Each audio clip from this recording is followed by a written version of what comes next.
Hello, everyone. Welcome to this episode of the Geek Report. This episode will cover all the geek news for the weeks of February 9th, 2026 through February 23rd, 2026.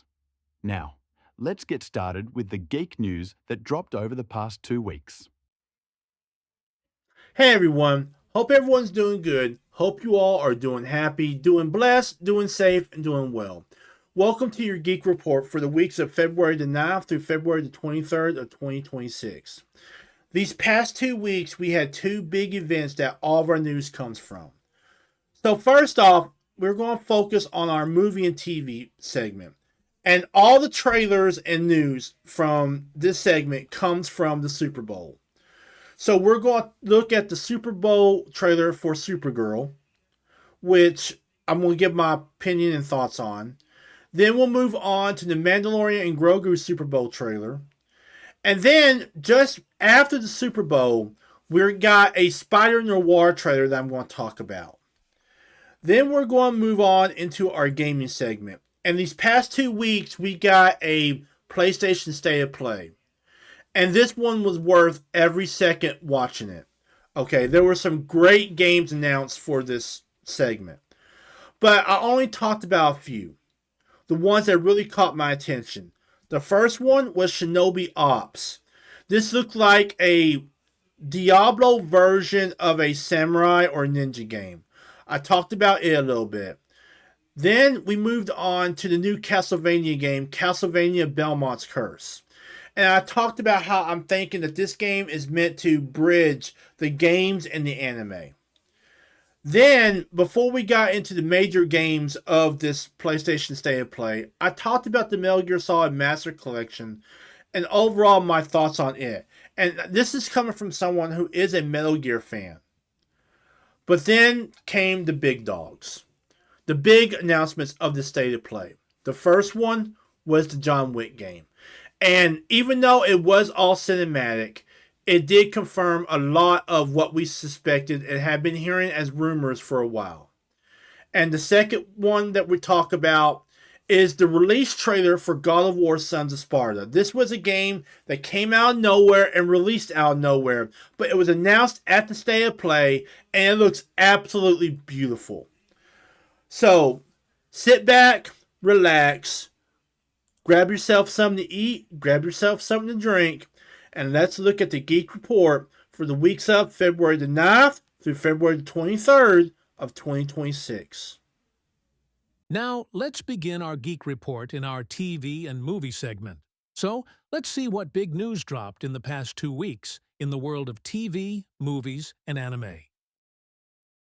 So, starting off with our movie and TV segment, our first Super Bowl trailer is Supergirl.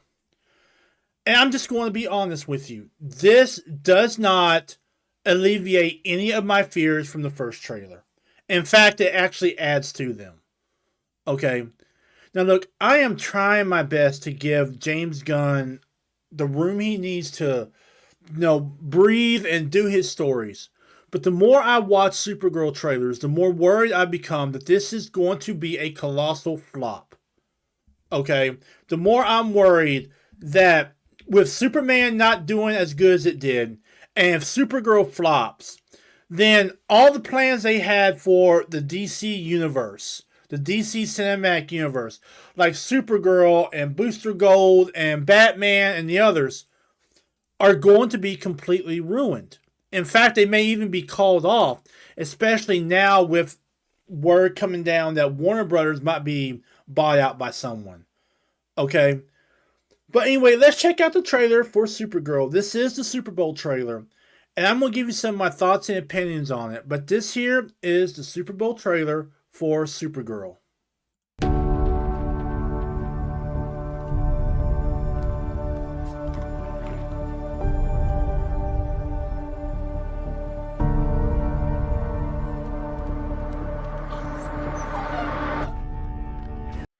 Okay, already they're making the same mistake they made with the first Superman trailer. They're making crypto the focus of it. This is not Crypto's movie. This is Supergirl's movie. Okay? Now, I know Crypto is cute. He's kind of like the DC version of Grogu. Okay, I understand that. But already, I'm getting worried that they're trying to make him the focus of these trailers because, oh, he's cute. He's going to draw people in. And then they come in and they're bored out of their minds. Okay? So already they're making the same mistake they made with the Superman trailers, in that they kept on making Crypto a core focus of the trailer, when really the trailer should be about Supergirl, should be about Superman. Instead, they're adding Crypto to the mix, and it's already the same mistake they made before, and it makes me worried that honestly this movie ain't going to go far. Who are you? What was it like to lose everything in a day? And there's another thing that I'm concerned about, is her drinking. When we were introduced to Supergirl in Superman, okay, she was hungover. She crashed into the Fortress of Solitude, and she let, basically Crypto just drag her around, okay? When we saw her in the first Supergirl trailer, she was hungover, sleeping, letting Crypto pee on newspaper that had a picture of Superman on it. I mean, look, I think I get what James Gunn's trying to do. He's trying to say that she was mentally damaged from what happened, to Krypton. She's mentally messed up by the fact that she is one of only 3 Kryptonians left, as far as she knows. I mean, heck, that would damage anybody. Okay, let's just be honest. But in all reality, portraying her that way, I'm not saying don't portray her as not having something wrong with her mentally, having some type of PTSD, but portraying her as a drunk party girl is such a mistake. Especially when girls around the world look up to Supergirl. Okay, and then you bring out a movie like this, and it's just going to tear down a lot of those people. Okay, so yeah, this portraying her as like some drunk party girl who goes out and gets drunk all the time is such a mistake. I mean, really, it is such a mistake. Krypton didn't die in a day. The gods are not that kind. This is not gonna end well for you guys. What's Superman like? He sees the good in everyone. And I see the truth.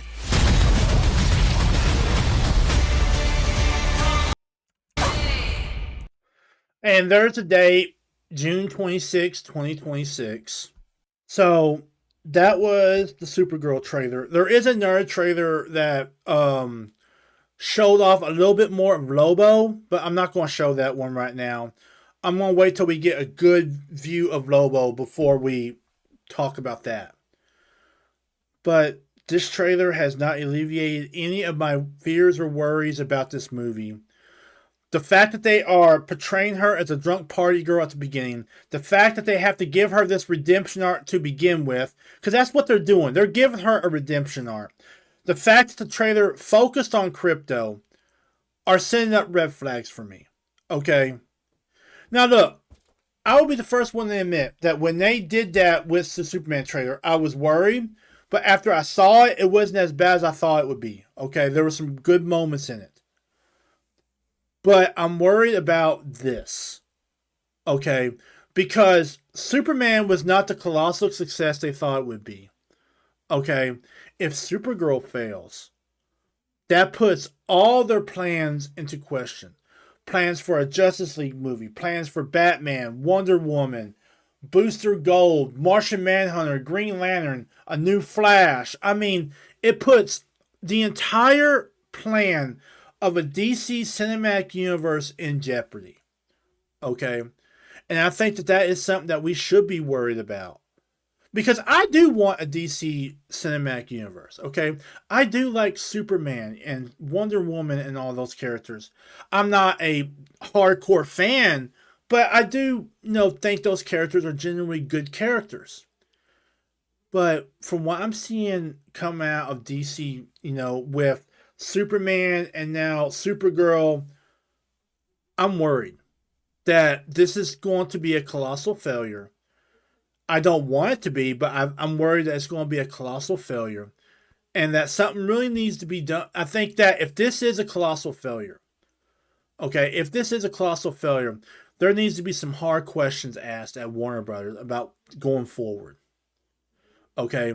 Because any plan like this requires that the first few movies are successful. If you look at Marvel, Iron Man was successful. Thor was successful. Iron Man 2 was successful. And it kind of drew people in. And then people came back for Captain America, the Avengers, etc. Okay? Before you can build a house, you have to lay a foundation. And the first few movies are that foundation. And so far, people are seeing that there's not a good foundation in this DC cinematic universe. But anyway, that was the trailer for Supergirl. It's coming out on June 26, 2026. It's going to be in theaters. This was the Super Bowl trailer for it. And like I said before, I have some real concerns going forward with this movie. Continuing on with the news from TV, movies, and anime from the past 2 weeks. Now, moving on. The next big trailer that came out of the Super Bowl was the Mandalorian and Grogu trailer. And I have seen this trailer, and it is just a colossal mistake. Okay? Because it doesn't really show anything. Okay? This was their big chance to really start drawing up hype for this movie. And they failed. They failed colossally. Okay? Instead of showing us new scenes, instead of showing us new locations, they tried to do a play on the old Super Bowl Clydesdale commercials. Okay? But let's take a look at the trailer, and I'll give you some of my thoughts and opinions on it. And this here is the Super Bowl trailer for the upcoming movie, Star Wars, The Mandalorian, and Grogu. Sometimes we choose our path. Other times the path chooses us. Through it all, we keep pushing forward, driven by a deeper purpose, guided by an unseen force. The journey never gets any... Now, I will be the first one to admit, when I first saw this trailer, it got me thinking that they were going to Hoth. Because those are Tauntauns. And the last time we've seen a Tauntaun has been in The Empire Strikes Back when we went to Hoth. So I'll be the first one to admit, but that ain't what they're doing. After really examining this is a play on the old Clydesdale commercials we had back in the day. Okay. Now, do I think it's a possibility we could be going back to Hoth? Yes, I do. But I think it's very low possibility at that. Easier. The bond just gets harder to break. This is the way. Alright, and there you have the Mandalorian Grogu. This was their one big chance to really build up hype for this movie. Okay? This was their one big chance. And they messed it up. Royally messed it up. I mean, instead of showing us new scenes, instead of showing us new planets we could be going to, instead of showing us returning characters, instead of showing us action, they tried to do a play on the old Bud Light or Budweiser Clydesdale commercials from a long time ago. Instead of doing anything else, they show us what amounts to a 30-second commercial. And I get it, the Super Bowl is expensive. But it basically amounts to nothing. Alright? Really nothing. The only thing that could possibly be exciting is the Tauntauns. What's playing as the horses in this case. Because it could indicate that we are going back to Hoth. Now, I think that is a low possibility because I think this is just a play on the Clydesdales. But it does kind of like make you wonder, could we be going back to Hoth? Could the Mandalorian and Grogu be going on some adventure that's linked to the Jedi and what happened on Hoth and stuff? Okay. But I think that is a very low possibility. And honestly, this trailer makes me wonder if they have any faith at all in the Mandalorian and Grogu. Okay. At this point, and I know Kathleen Kennedy just left. Okay. And I'm trying to give Dave Filoni and Lin Brennan time to like get their house in order, because it's going to take a while for them to get their house in order. But this was their first chance to show us, hey, we're getting our house in order. This is what we're bringing you first. It may have Kathleen's fingerprints on it, but we're going to try and, fiddle with it a little bit and make it a little bit better for all the fans out there.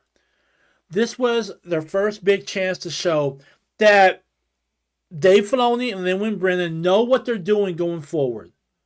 Okay? Even if it's just a small step and they didn't take it. This was a colossal failure of a trailer. They shouldn't even wasted the 30 seconds, 40 seconds, whatever it is, to put this trailer on the Super Bowl. This could have waited till after the Super Bowl, or they could have waited till they could able to do a longer trailer that had this in it, but also had like other scenes going for it as well. So yeah, this was a huge mistake. Really a huge missed opportunity. And honestly, it kind of makes me wonder about the Mandalorian and Grogu. Okay, if they have any faith in it at all, or if maybe at this point the damage has been done and they're just trying to get through the next movie so that way they can actually start putting stuff out that people actually want to watch. Continuing on with the news from TV, movies, and anime from the past 2 weeks. Now, our final movie that we're looking at in this week's movie and TV news did not come out right at the Super Bowl, but it came out sometime before. So I am including it in here, okay? And that is for the Prime Original Spider-Noir. Now, if you're not very familiar with Spider-Noir, I don't blame you. Technically, this is not in the traditional Marvel universe. This is dealing with an alternate version of Spider-Man that is a private detective. And they released a trailer for it, and it is coming up on Amazon Prime. As you can see here, it's going to be a series that debuts on May 27th. But let's take a look at the upcoming Prime Original series, Spider-Noir. Tell me why. You already know how it ends. Now, already what I'm seeing in this is like a 1930s, 1940s New York. I mean,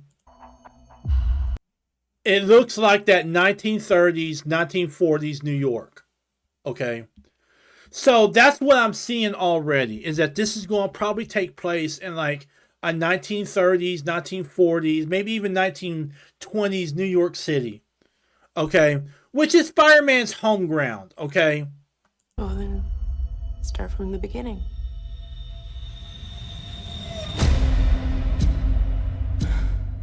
Ticks.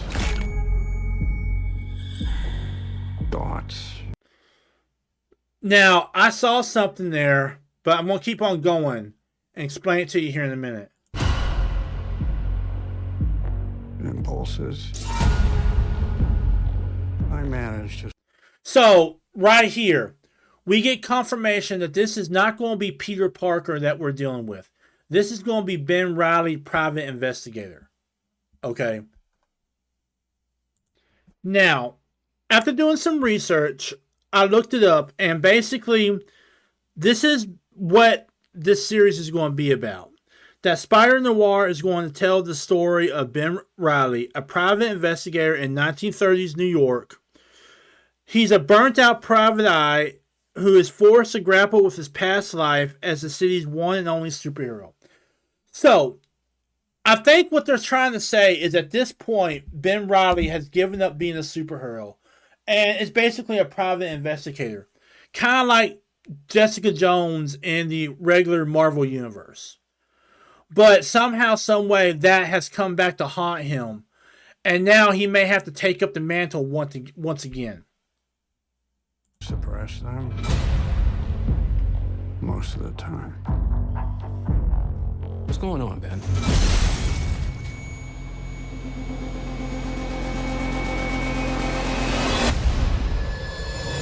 Wait. What the hell happened to him? I beat up some guys in a bar.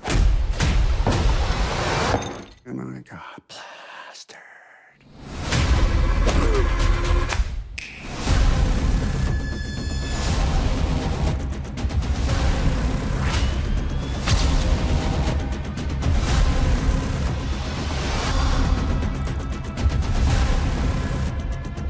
What are you thinking about over there? Bit of an existential crisis, if I'm honest. Struck a nerve, huh?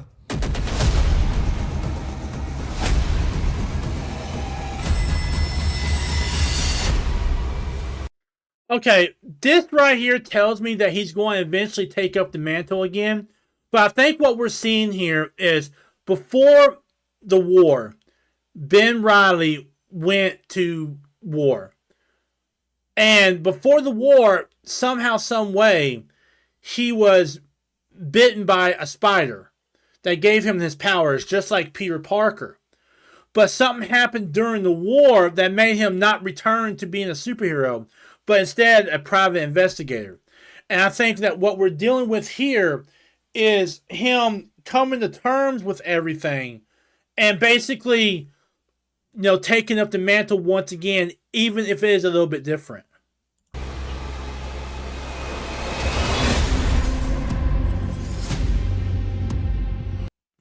Yeah, that's going to be something that's going to be very interesting. You can watch it with color or without color. You can watch it either way. So you can watch it in black and white like the old noir films, or you can watch it in full color. That's going to be very interesting right there. So Spider-Noir drops on May 27th. I have to say this looks extremely interesting. Okay, because it's not going to focus on Peter Parker. It's not going to focus on the whole with great power comes great responsibility. It's not going to focus on any of that. It's going to focus on a completely new character in a completely new universe. Okay, and I truly think this could open the door to other Spider-Verse characters coming to live action. We could get Miles Morales. We can get Gwen Stacy. We can get different versions of Spider-Man. I mean, I think that if this is successful, it could open the door for other Spider-Verse characters coming to maybe Amazon Prime, maybe in theaters, whatever. And Nicolas Cage looks like a great actor for this role, okay? He looks like he is enjoying the heck out of playing this role, okay? But we really won't see anything until May 27th when Spider-Noir drops on Amazon Prime. But I have to say, I wish I had Amazon Prime because this does look very, very interesting. Now moving on, let's move on to this episode's video game segment. So, let's see what news dropped in the past 2 weeks in the world of video games. Now, moving from our movie and TV segment, we now move over into our gaming segment. And all of our gaming news this past 2 weeks comes from the Sony State of Play event. Now, if you don't know what their State of Play event is, it's basically where they show off a whole bunch of games. And the past couple State of Plays have been waste of time. 30 minutes talking about one game, maybe 2 games, that sort of thing. This State of Play was completely different. This State of Play was not a waste of time. They showed off what's not only coming out this year, but what's coming in the future, okay? Maybe next year. All right, and there was quite a few games that I'm going to talk about here in a little bit. But the one thing I did want to mention is that I did not see a single game in this state of play that was multi-platform. I saw games that are going to be ported over the PC, true. But when I mean multi-platform, I'm talking about PlayStation. Not one of the games mentioned was for PS5 and PS4. And I think it's just another piece of evidence that this year is going to be the final year of the PlayStation 4. Okay? I would not be surprised if before the end of the year, they ended support for the PlayStation 4. I honestly would not be surprised. Okay? But yeah, not a single game among these titles that were mentioned at the State of Play. And I didn't talk about all the titles. I just talked about the ones that I kind of took an extra look at. Okay? Not one of them was multi-platform. They were all PlayStation 5. And, you know, I've already talked at length about the subject, but I'm going to just say it again. I think it's another piece of evidence that the fact that there was not one single game at this State of Play that was coming out for the PlayStation 4, that I think it makes me think that basically this year will be the final year of the PlayStation 4. If they don't outright end support of it before the end of the year, then they're going to at least announce they're ending support of it next year. They're going to make some type of announcement. Okay? And it kind of sucks. The PlayStation 4 has been a good console and all that. But let's check out what they did talk about at the State of Play event. And, you know, we'll look through these. I'll give you some of my thoughts and opinions on it.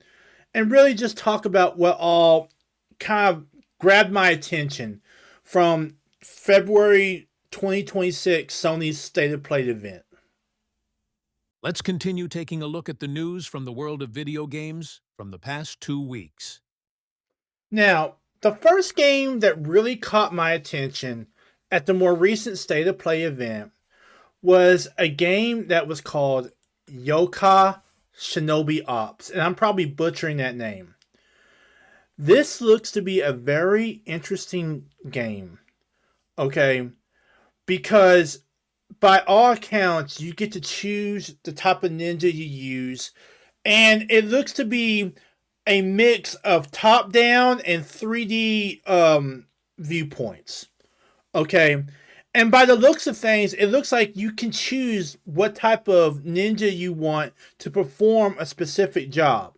Okay, so let's say this mission requires stealth, then you can have this ninja.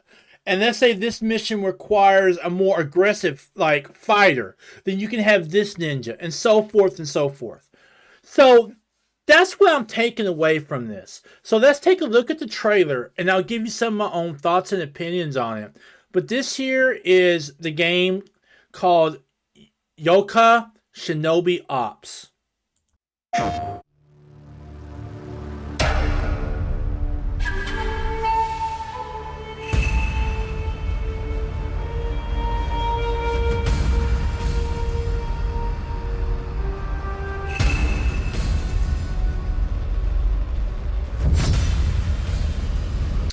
Now you see here, already it looks like that you're going to be putting together some type of team for missions, okay? And that each member of the team will serve a different purpose, okay?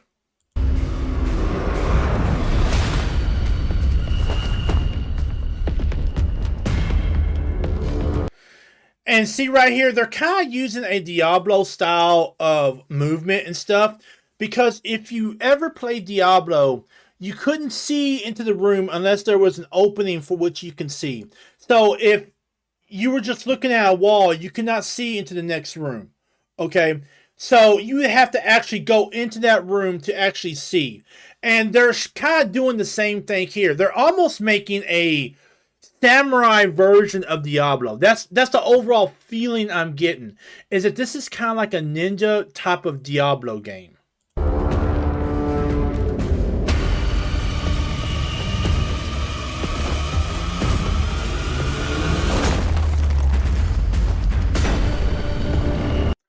And see, it seems like every character is going to have strengths and weaknesses. Okay, you'll have guys who are stealthy, guys who are breachers, who can bust through walls, probably guys who are more attuned to combat than other characters. So I'm thinking that each character will have a specific role to play in your team.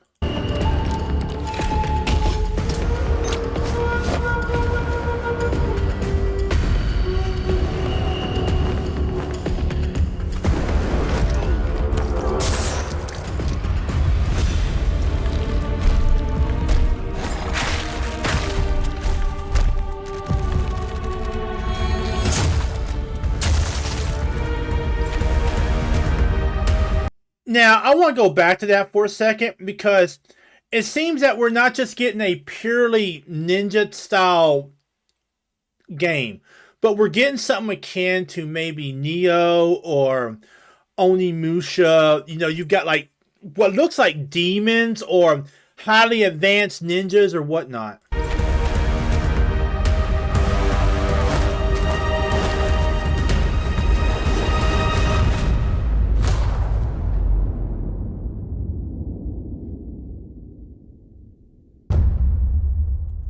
Okay, and it's coming out in 2027.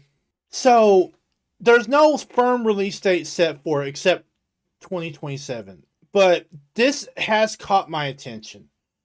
Okay, because it kind of reminds me of Diablo in that the way you look and the way you play is that you don't know what's behind the other corner. You can't see what's behind the other corner. Okay, so as you move and do things, you gotta watch those corners, you gotta watch this, you gotta watch that. And it's a very tactical style of gameplay. Okay, where you can only see what your character sees. Okay.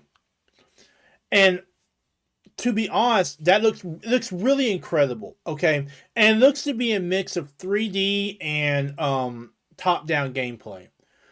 My only really concern, and it wasn't really addressed here, is how is that 3D and top-down mix going to affect what you can see? Okay. Will there be times where like buildings block your character and you don't know which way he's turning and stuff? Another thing that wasn't really addressed here was the whole roles your characters are going to play. Okay. Really, what roles are your characters going to play? And are there only going to be 4 characters? Or can you like set up your team a specific way? Like, are there going to be a list of characters you can have and say, okay, these are your stealth characters, these are your breachers, these are your intelligence gatherers, these are your mimics, whatever. And basically say, choose from them based on their strengths and based on what you need. Okay. And once you choose, are you going to be able to like switch in between missions? I mean, is your team going to be like just there for the entirety of the game? If you choose different characters, will change how the game plays, or if you choose different characters, will change how the story plays out. I mean, I'm really curious about those things, and we didn't get that in this trailer. But this is just an announcement trailer. They have plenty of time to kind of let us know where this is going. But this was, and I'm going to say this wrong, but it's called Yakoh Shinobi Ops. It really caught my attention. I really liked what I saw here. I thought it was a good first look. They have more gameplay than they had cinematic, okay? And that's really what I'm looking for in future games. Alright, but yeah, I really enjoyed this trailer. I thought it was a really well done trailer. And, I can't wait to hear more about this game. Let's continue taking a look at the news from the world of video games from the past 2 weeks. So, the next game at Sony's State of Play that I want to talk about is a game that is part of a series that I've played before but have not played recently. It's been a good couple of years since I've been a part of this world. But more recently, I have watched the anime adaptation of these games. And I'm specifically talking about Castlevania Belmonts Curse. Now, this is part of the Castlevania line of games that started way, way back in the day. Okay? These games started way, way back in the day. But the more recent anime adaptations, and I'm specifically talking about Castlevania and Castlevania Nocturne, took inspiration from two different games. You got Castlevania 3, Dracula's Curse, and then you got Castlevania Rondo of Blood, which the anime series, both Castlevania and Castlevania Nocturne, took their inspiration from. Now, what's really intrigued me about this game, okay, is if you look at the character model, it is a woman. Okay. Now, in Castlevania 3, there was a woman named Cypher who helped you out. She was kind of like a watcher. She knew magic and all that. Okay. She was a side character, basically. Okay. But in the anime series, Cypher and Trevor kind of get together and have a kid. And that kid eventually has other kids, and then it proceeds to go into Castlevania Nocturne. Very similar to the game series, where Trevor and Cypher have children, and their children have children, and so forth. And it's kind of like a bloodline battle between them and Dracula. Okay. And I'm kind of wondering if perhaps what we ain't looking at is Trevor and Cypher's daughter. Because that is clearly a woman. Okay. The way her body is and everything. But she's holding a whip. So could we be looking at Trevor and Cypher's daughter in this picture right here? But let's take a look at the game trailer, and I'll give you some of my opinions on it and my overall thoughts. But this here is the game trailer for the upcoming game, Castlevania Belmonts Curse. And it's something that it's been 40 years since Castlevania dropped. 40 years, y'all. Okay. You know, I remember playing the first Castlevania game when I was a kid on the original Nintendo. Okay. And some things just, age like fine wine, and one of them is Castlevania.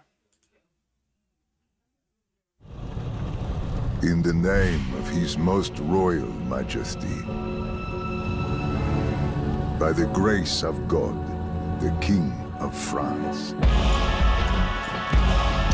Alright, the first thing I'm noticing is I'm seeing shades of Shinobi Art of Vengeance, of Ninja Gaiden Ragebound, of the more recent Double Dragon.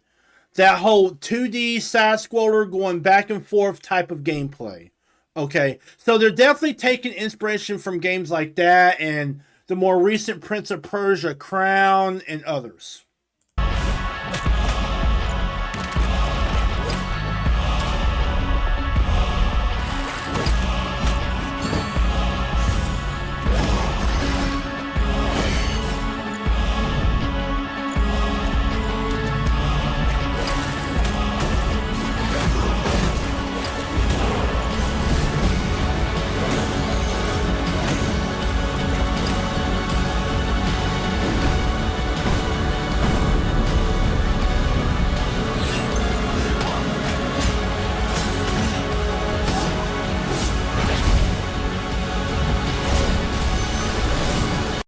And some of these boss battles and enemy battles are just absolutely incredible. I mean, it's so flashy. It's so high-paced. You have to duck and slide. I mean, it's literally just like Shinobi. Just like Ninja Gaiden Ragebound. Okay? And I'm already digging it. Okay? I'm already digging these boss battles. Because they look like something that would belong in Castlevania. Okay, they look, and it honestly feels like you're playing the anime. Okay, but it's so fast paced and high action and all that it keeps you entertained, but it's absolutely beautiful. Okay.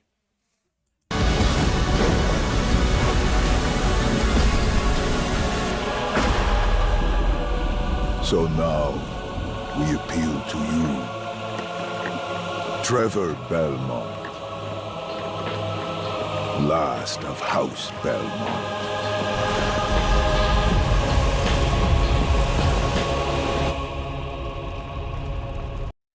And there's the title right there, Castlevania Belmonts Curse. Now, the letter was written for Trevor Belmont. We saw that in the beginning, or at the end of the trailer, okay? But that don't look like no Trevor Belmont. Okay, for one thing, Trevor Belmont has black hair. This has red hair. For another thing, it can't be Cypher because she's holding a whip. Cypher used magic. Okay, so this can't be Cypher. So I'm wondering, is this Cypher and Trevor's daughter? If they ain't trying to take this game and bridge the anime series with the game series. Because we know the anime series took inspiration from Castlevania 3, Dracula's Curse. And we know Castlevania Nocturne took inspiration from Castlevania Rondo of Blood.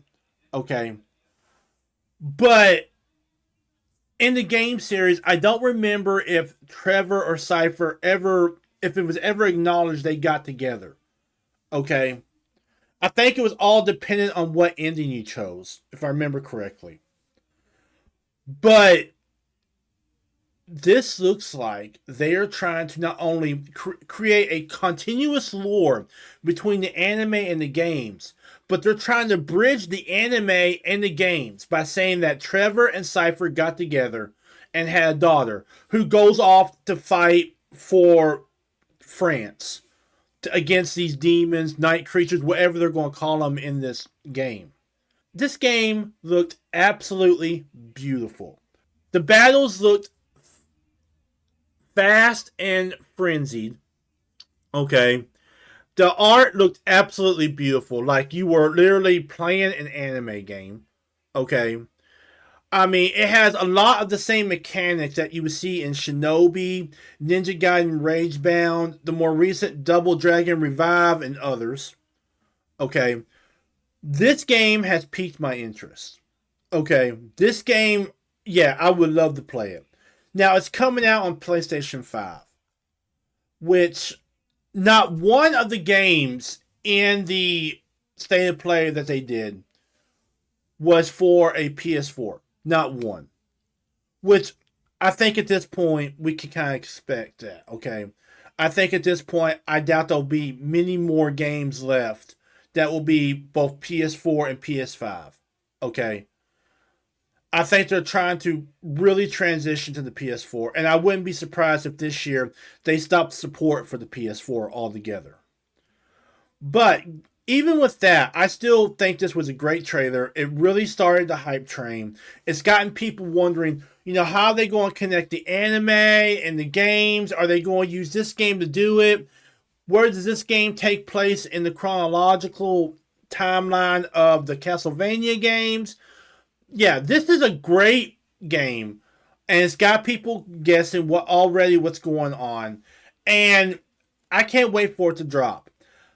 But it says coming in 2026. My problem with that is this. We still don't know when this game is going to drop specifically. And I really don't want it going up against Grand Theft Auto 6. So if they have to push this back by a couple of months, I'm all for that, okay? But I really think that we should not be going up against Grand Theft Auto 6 with this game, okay? Because this game's going to get clobbered. Because everyone and their uncle is going to be playing Grand Theft Auto 6, okay? But yeah, that was Castlevania Belmonts Curse. It says coming in 2026. Coming for the PS5 console. Looked absolutely incredible. Looked absolutely beautiful. And if I get a PS5, this will be a game I definitely will be checking out when it drops. Let's continue taking a look at the news from the world of video games from the past 2 weeks. So, before we really get into the big announcements of this State of Play, I want to talk about one more game that kind of piqued my interest a little bit. And that is the Metal Gear Solid Master Collection Volume 2. Now, we already have a Metal Gear Solid Master Collection Volume 1, which has 7 games on it, okay? This is Volume 2, and it has 3 games. It has Metal Gear Solid Guns of the Patriots. It has Metal Gear Solid Peace Walker. And then it has Metal Gear Ghost Babel. Now, if you've never heard of Ghost Babel, it was a non-canon game that was made for the Game Boy Color. I really don't know how I feel about this. Okay? Because Guns of the Patriots was a great Metal Gear game. Okay? It was a great Metal Gear Solid game. Peace Walker was another great Metal Gear Solid game. But after having Volume 1 have 7 games, and then Volume 2 only have 3 games, I'm just kind of wondering, why are you doing it like this? Why not just have these 3 games be DLC for Volume 1? You know what I'm saying? Why bring them all out in their own like game collection that we have to pay $50 for? Okay? And I'm not saying the games ain't worth it. It seems a little greedy to me. Okay? Because instead of bringing out an entire game collection that only has 3 games, you could just add DLC to Volume 1 and say, hey, look, we've got these extra games out. If you want to spend an extra $20, you can get all 3 of these games. Okay? This whole idea of splitting up the Master Collection between Volume 1 and 2, when Volume 1 had like 7 games and Volume 2 only has 3, seems really greedy to me. Okay? And maybe I'm just looking at this the wrong way or something. But let's check out the trailer for it, and I'll give you my own thoughts and opinions on what I'm seeing here.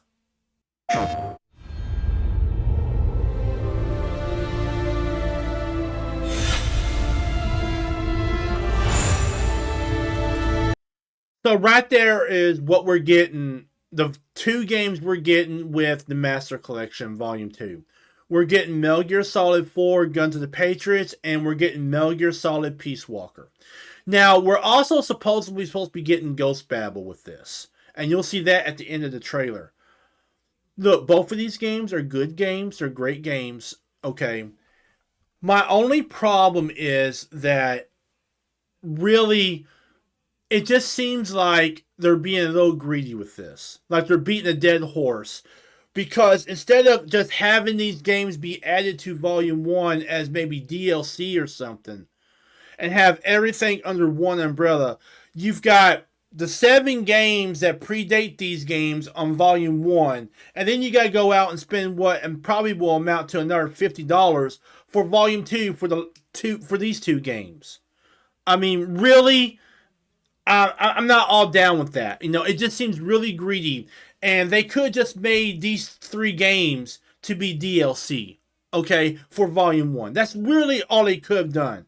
They could have said, hey, if you want to play Metal Gear Solid 4 or Metal Gear Solid Peace Walker, then pay an extra $20, $30 and you'll get them. Now, look, I'm not saying these games ain't worth the $50, okay?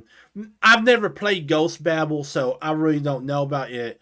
But Metal Gear Solid 4 and Metal Gear Solid Peace Walker are worth $50, okay, by themselves. I just think that it's kind of greedy that they just put a Master Collection Volume 2 with only 2 games, 3 if you count Ghost Babel, on, instead of just adding them as DLC to Volume 1, okay? I just think it's kind of greedy. There's one more thing I must do. One last punishment I must endure. Outer Heaven. He's taken command of this immense army and is now preparing to unleash an insurrection. Liquid's goal is to seize control of SOP, the Sons of the Patriot system that controls the soldiers. Will you do this for me? Will you terminate Liquid? How long is my body gonna hold out? When all of this is over, you'll have no choice but to accept death. This is my final mission. So began the war between Zero and Big Boss. Do you understand, Snake? Any means necessary. Just stop Liquid's insurrection. Liquid! Guns of the Patriots! And like I said before, Metal Gear Solid 4 Guns of the Patriots is worth every penny, okay? But for just 2 games, they could have made this a DLC, okay? I'm just being honest. They could have made this a DLC for Volume 1. Instead of packaging these 2 games along with Ghost Babel into its own volume and making us spend $50 for just 2 games, both of which are worth it, don't get me wrong, but for making us just spend $50 for 2 games that have been out for quite a while, you know, they could just made it a DLC for Volume 1. But Metal Gear Solid 4 is definitely worth $50. I'm not discounting that, okay? I just think that they're being greedy. Because. And now we come to Peace Walker. I knew where my loyalty belonged. Nukes. They're bringing nukes into Costa Rica. We are not allowed to bear arms. Please, you must drive them out of our defenseless country. As our deterrent.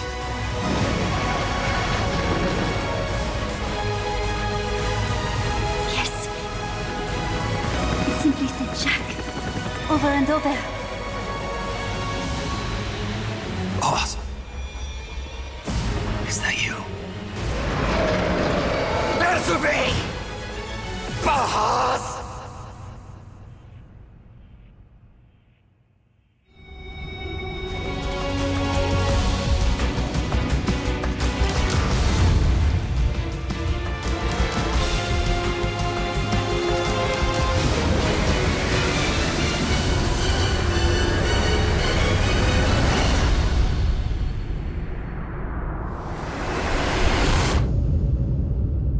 And it is coming out this year in 2026.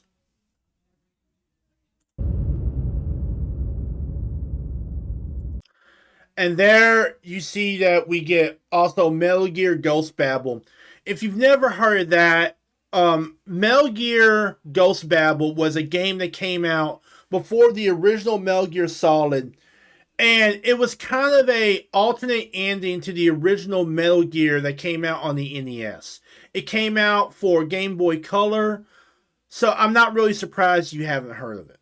Okay, here's my problem, okay? The original Volume 1 Master Collection had 7 games with it. This right here has 3. Okay.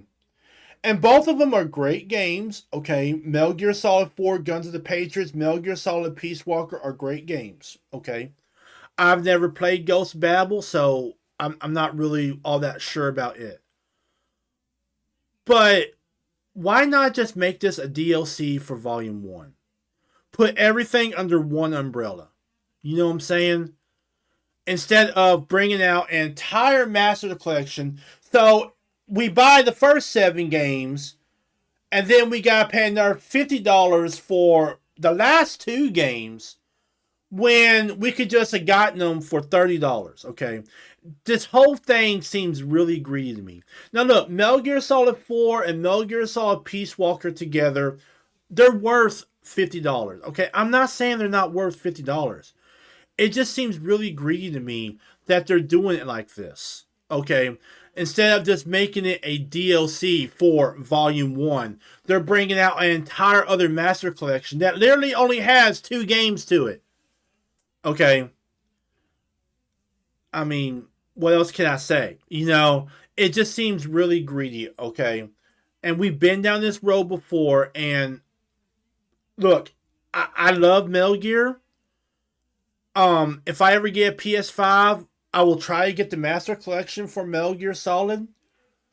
But the whole idea of this, of them doing it like this, instead of just making this a DLC for Volume 1, really is kind of a greedy way of doing it. Okay. The last time I felt like this was when they came out with Call of Duty Infinite Warfare. and they force you to buy Infinite Warfare to get Modern Warfare Remastered. That's literally the way I feel about this. Okay, this is a really, really, really greedy way of making money off of a great franchise. Let's continue taking a look at the news from the world of video games from the past 2 weeks. So, now let's talk about the big games that I think were really the heart and soul of the state of play. One of the best movies that has come out in a long time, one of the best movie series that has come out in a long time, has been John Wick. Whether you're talking about the first John Wick or the last John Wick 4. All the John Wick movies have been great. Even Ballerina was incredible. I love Ballerina as well, okay? So it's only right that they get a game that follows John Wick. Now, I've been hearing rumors about a John Wick game for a long time. Okay? So I'm kind of wondering where this is going to take place at in the lore. Based on the rumors, and like I said before, rumors, okay? You won't really find out in this trailer, but based on the rumors I'm understanding, this game is supposed to be taking place prior to John Wick 1 when he's trying to get out of the life. And he has to do the impossible task. And we're going to find out what that impossible task is in the game. Like I said before, this is still only rumor, okay? But that's what my understanding is, that this game is going to focus on the impossible task. So let's take a look at the trailer, and I'll give you some of my thoughts and opinions on it.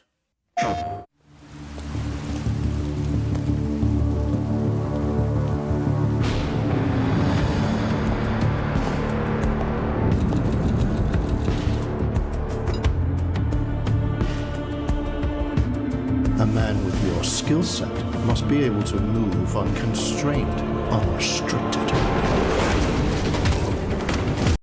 Okay, so far we're only seeing cinematics, okay? And I'm liking what I'm seeing, but still only cinematics. Okay, where's the gameplay?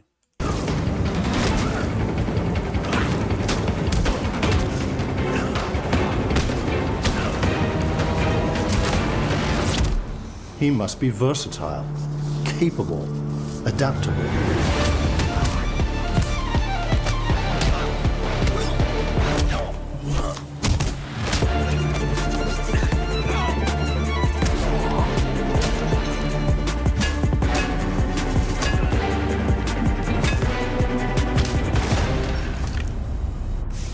He must be grounded, stable, constant.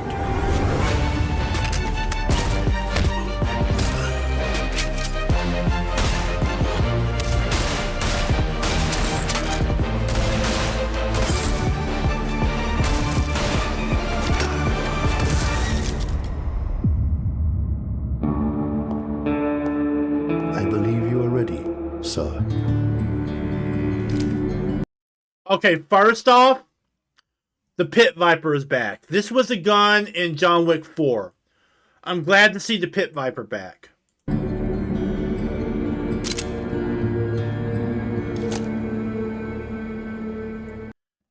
Another thing, if you look at this image of John Wick, and I know this is just cinematic, he does look younger than when we see him in John Wick 1. Okay, so it does give credence to the rumors that this is going to focus on the impossible task. Yeah.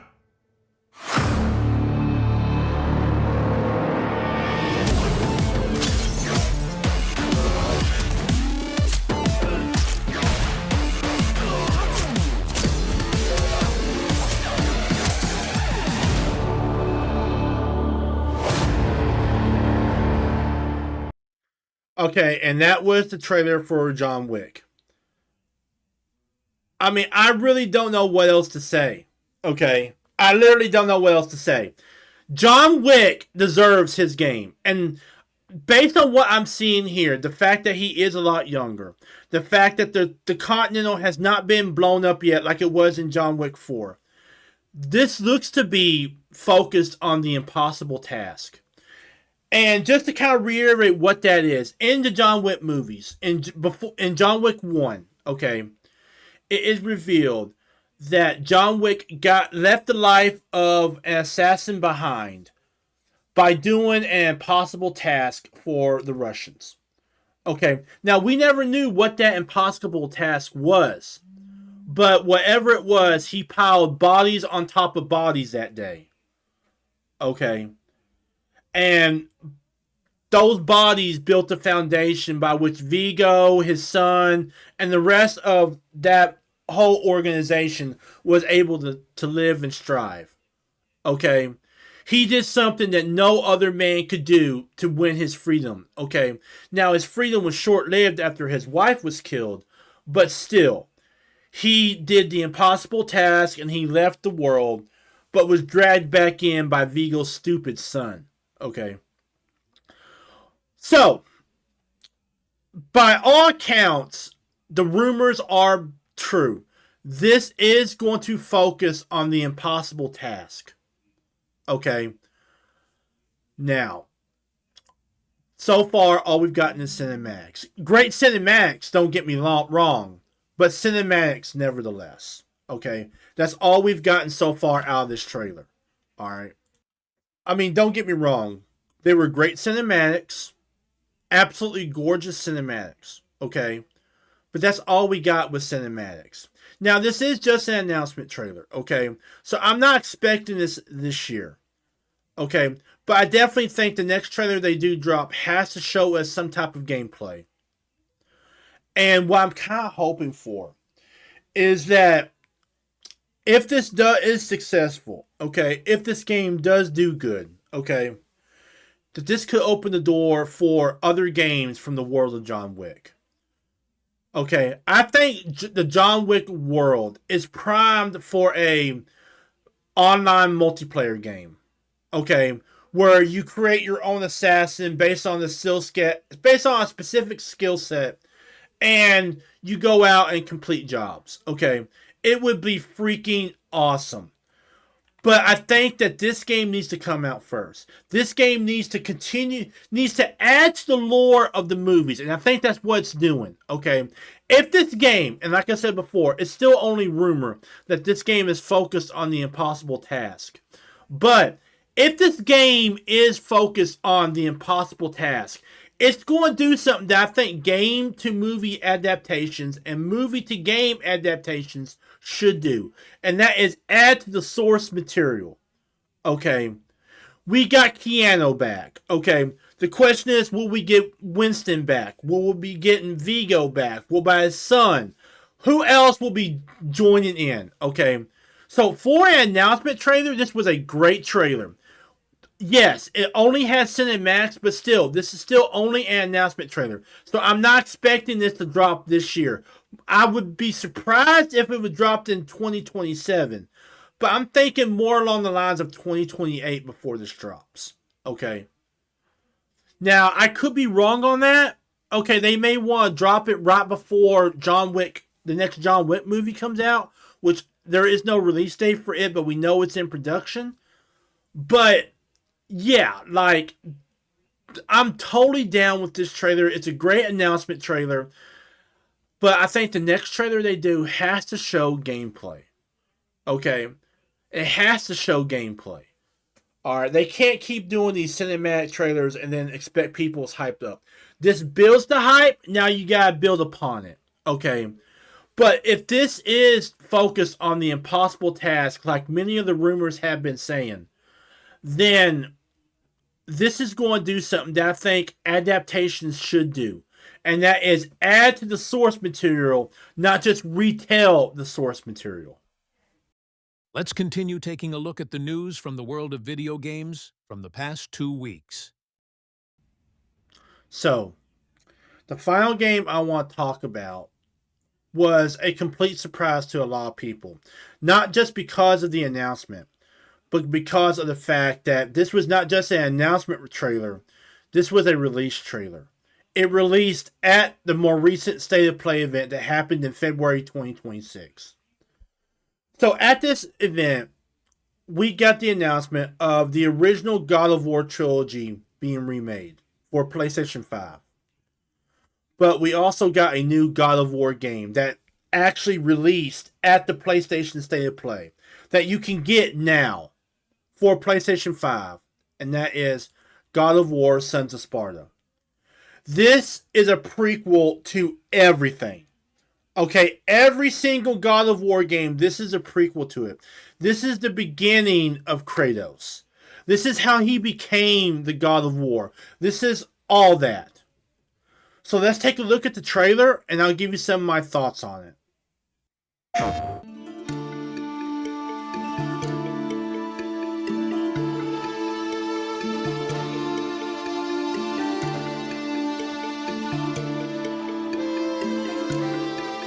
Before I was a father. Before I was a god. I was a Spartan. See, they're talking about Kratos being a young Spartan. Okay. Having to endure that harsh, rigorous training to survive. Okay. And already you can see that this is another game that follows in the steps of Shinobi and Ninja Gaiden, Ragebound, and even Belmonts Curse. Castlevania Belmonts Curse that I talked about earlier. Spartans! Our duty is to Sparta. Fear is a reaction. Courage is a decision. Press your attack! Don't relent! Never on our backs! Never left behind! Always united!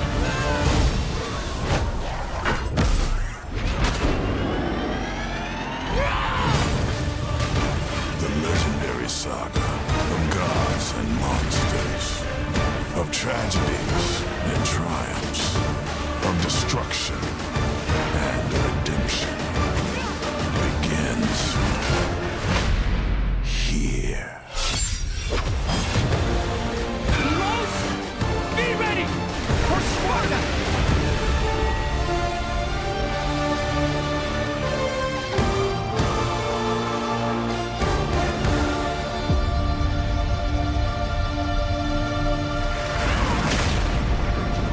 This is only the beginning. And that was the big surprise right there, that it was available now. Okay, this game looks absolutely gorgeous. Okay, I mean, really, this game looks absolutely gorgeous. It looks absolutely kick butt fun. Okay, but it's another PlayStation 5 game. Okay, I only have a PlayStation 4. I think this whole state of play was really about getting people to buy the PlayStation 5. And I'll probably talk about this a little bit here in a minute. But focusing on this game right now, this game looked absolutely beautiful. It looks to be a good beginning to the story of Kratos. From his rise to the God of War, to his fall, to his redemption, to building a new life in the Northlands, okay, in the more recent God of War games. Okay. So, yeah, this looks absolutely incredible. But that was God of War, Sons of Sparta. It's out now. This is not a reveal trailer. This is a release trailer. Okay? It is out now. It looks absolutely great. And if I had PS5, this would definitely be one of the games I would be playing. So, before I end this Geek Report, I want to talk about what this state of play really was all about. This state of play was really done a couple of things. First off, it showed off some great games. Okay. Now, there were games on here that I wasn't really too sure about that I did not include, but the ones that I was sure about, that I absolutely loved, I showed on here. Okay. But the one thing that you may have noticed about all these games was that they were all PS5. I think that was another thing the State of Play was trying to tell people. It was trying to tell people that the days of the PS4 are over. I think this is another piece of evidence that either this year or next year, they will end support for the PlayStation 4. And don't get me wrong, the PlayStation 4 has had a great run. I absolutely love the PlayStation 4. I don't want to give up my PS4. Okay? But I think that they're trying to show what's coming out for the PlayStation 5 because they're getting ready to end support for the PlayStation 4. They're getting ready to discontinue the PlayStation 4. And that sucks. I think that was the real point of this State of Play. Okay, was to get people hyped up for these games, but also to really show that PlayStation 4 is done. Okay, and I would not be surprised if there were no more PS4 games coming out. Okay, I honestly would not be surprised at this point. And if that's true, then it's only a matter of time until the PlayStation 4 is discontinued. And I honestly would not be surprised if it was discontinued this year. Okay. And I really do think that's what this State of Play was. This was another piece of evidence that the PS4 is not too far away from being discontinued and shut down. Which sucks. Okay. But there were some great games shown here. I absolutely loved them. I think my favorite was the John Wick game. Okay, and I know it was all cinematic, okay, but what it showed off confirmed that they are looking at doing the impossible task in the game. That they're doing something that game adaptations and movie adaptations should do, and that is add to the source material. And that's exactly, and that looks like what they're doing here, is that they're focusing on the impossible task. Okay, they're adding to the source material, they're adding to the lore, than just retelling it. Okay, so I cannot wait for John Wick. But God of War Sons of Sparta looked absolutely great. It's out now, as did the other games. Okay, and there were games that I did not include on here just because I wasn't too sure about them. Okay, but this State of Play was not a waste of time. This State of Play was an hour-long, basically preview of some of the best games coming out for PlayStation 5. And it was a great State of Play. So, that was your Geek Report for the weeks of February the 9th through February the 23rd of 2026. To kind of recap everything we talked about, we first started off in our movie and TV segment. And we basically had 3 trailers that dropped during the Super Bowl. And that's where all the news from the movie and TV segment comes from this week, is the Super Bowl. We got a Supergirl trailer. We got a disastrous Mandalorian and Grogu trailer. And just after the Super Bowl, we got a Spider-noir trailer. I talked about all 3 of these trailers and what all I thought about them. Then we moved on into our gaming news segment. And all the gaming news came from the PlayStation State of Play. So, we first got a Shinobi Ops trailer, which I really found enjoyable because it felt like a samurai version of Diablo 2. Then we moved on and talked about Castlevania Belmonts Curse, which I think is a game that is trying to create a continuous lore between the games and the anime. Then I talked about the new Metal Gear Solid Master Collection Volume 2. And I'll be honest with you. While Guns of the Patriots, while Metal Gear Solid Peace Walker are both great games, doing it like this, making people pay $50 when the original Master Collection had 7 games, okay, I just think it's kind of greedy. Okay, I really do think it's greedy. And they could just made this a DLC instead of making it an entire separate Master Collection. Okay. Then we talked about what I think was really the big games of this State of Play. And that was the John Wick game first off. I think John Wick is primed for a game. And based on what I saw from this trailer, they're doing something that adaptations, whether they're movie to game or game to movie adaptations, need to do. And that is add to the lore of the game or source material. Okay? That's what adaptations need to do. They don't need to retell the game or the movie. They need to add to the source material. Okay. The second game, I think, was the big announcement. This was the release trailer for God of War Sons of Sparta. This is a prequel to all the God of War games. The Greek God of War games and the Norse mythology God of War games. This is a prequel to them all. This is when Kratos was still a young Spartan just trying to survive. Okay, it has been released, and this is the release trailer for it. And it was absolutely great. It looked absolutely gorgeous. And it was such a surprise seeing this game released. This was a secret release, and it was absolutely great. But look, I hope you guys are doing well. Hope you guys are staying well, staying healthy, staying safe, staying just absolutely groovy. Take a look at some of my other videos over on YouTube and on Rumble. Leave a like, share, and comment, or leave a comment over on X, my social media site. I will see you guys in the next video and the next stream. Laters. Hey everyone, thanks for watching this episode of the Geek Report. I hope you enjoyed it. If you got a moment, please check out my other video sites as well as my social media and give them a like and follow. I will see you all in the next video and the next stream. Laters.